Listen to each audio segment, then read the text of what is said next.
Well, in prior videos, I said I was not going to make a light valance over the extension, but you know how it is with model rating, so I'm going to put one up. And what I've done is I've loosened this piece of fascia, which has LEDs on it. That's going to curve around, and I've got more LED strips coming. So simple light pine, 1 inch, what is that, 4, I think, 4 by 1, and just screwed through the back. It's light. I mean, I could pick this thing up easily with one hand. So I'll mount it to the wall up there. And we're in Florida, so we have cinder block. There are furring strips between the cinder block and the sheetrock, so we'll see if they're thick enough to hold sheetrock screws. If not, I'll just put toggle bolts through to hold it up. It's not so heavy that I need to use concrete anchors. It's just going to be the light valance with a styrofoam top. So there we go.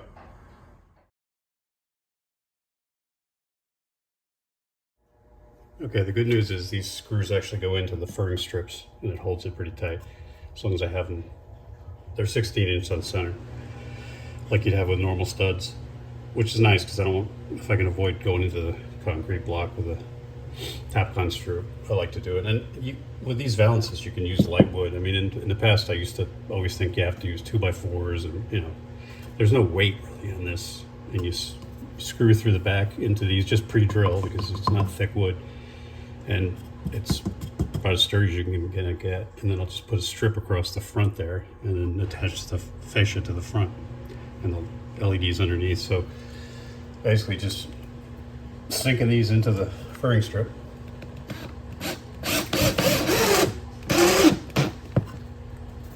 There we go. We'll just go 2, 2, 2 every 16 inches and solid as rock.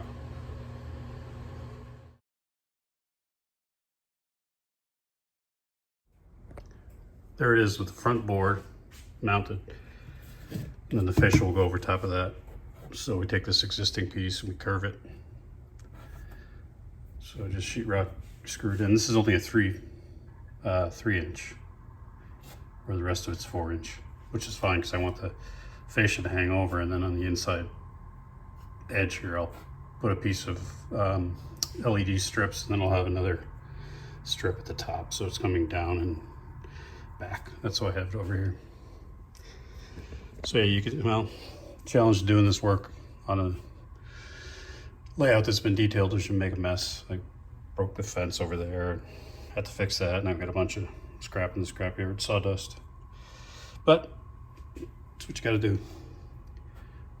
So you can see the difference.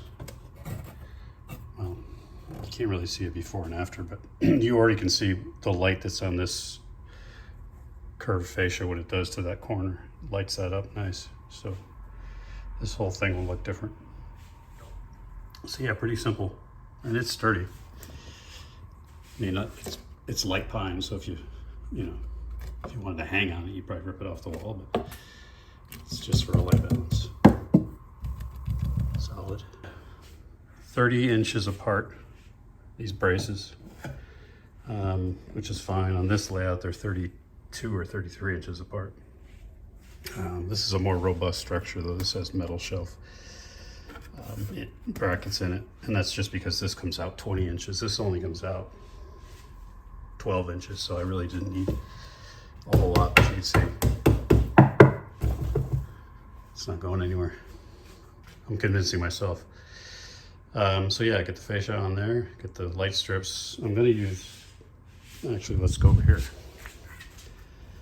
I'm gonna use styrofoam, because it's hard to get that blue board that I used, the polystyrene blue board, but it doesn't really matter. I mean, this is white, it's this 1/2 inch. It's just styrofoam. It's an installation kit. It was like 10 bucks. Comes with a bunch of these, and they're, what are the dimensions on here? They're 14.5 wide by 48 inch by 3/4. They say 3/4. I don't think that's actual. They're closer to 1/2 inch. So plenty wide enough. I'll just cut it with a razor, and then, you know, it's got a rough surface, but it's white, so I don't have to paint it. Maybe I'll paint where I'm going to stick the LED strips just so it adheres a little better, but that'll go on top.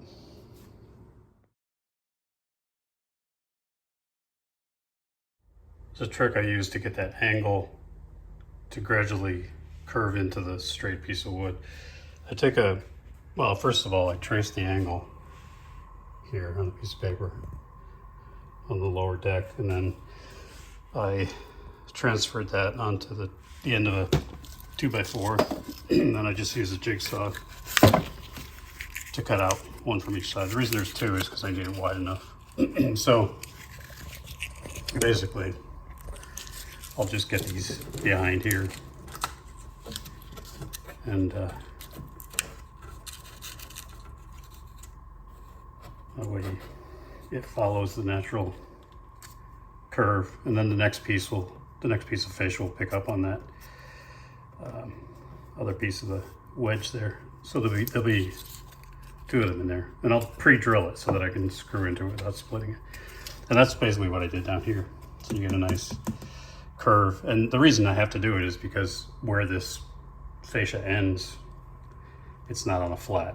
I mean, if I had one long piece of fascia, I could just curve it and wouldn't necessarily have to have the wedge, but I didn't want to have to take that whole piece out. It's always about recycle what you can, save money. So that's a good trick.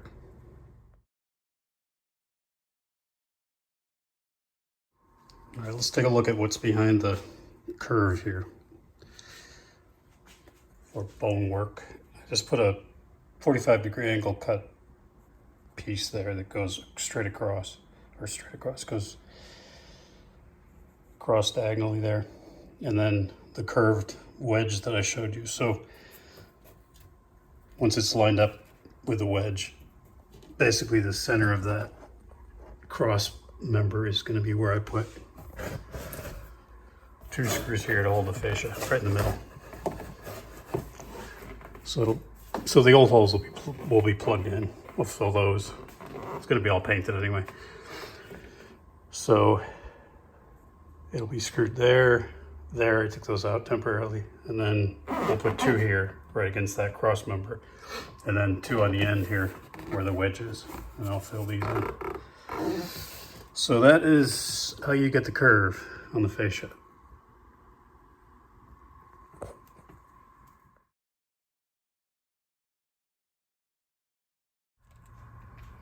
Let me show you how I get that midpoint secure. So I marked where I want those fascia screws to go. You always got to pre-drill when you're dealing with this thin pine.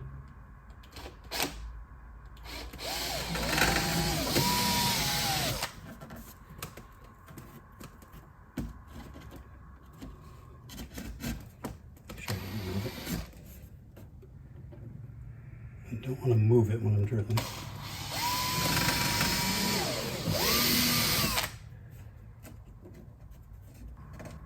Okay, once those are drilled, what I use are these Tex screws, lath screws, self-drilling lath screws. They've got like a built-in washer, Phillips head, and they pre-tap. So once it's drilled, you just go right in that hole there.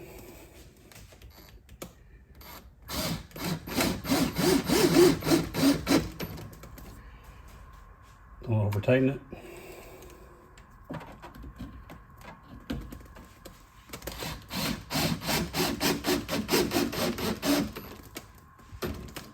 There you go.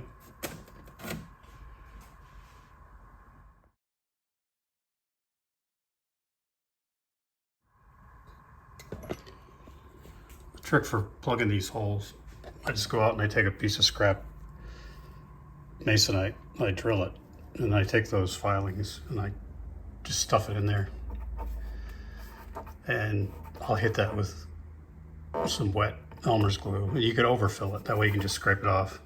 You can use putty or whatever as well, but I like this because then until I paint it, you won't really notice it that much.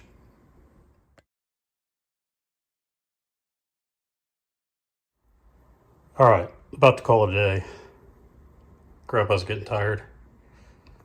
but happy with how it's come out. So the curve is really what I spent most of the time on today. You can see where those are plugged in. Once that dries, I can just sand them out. You won't even know they're there.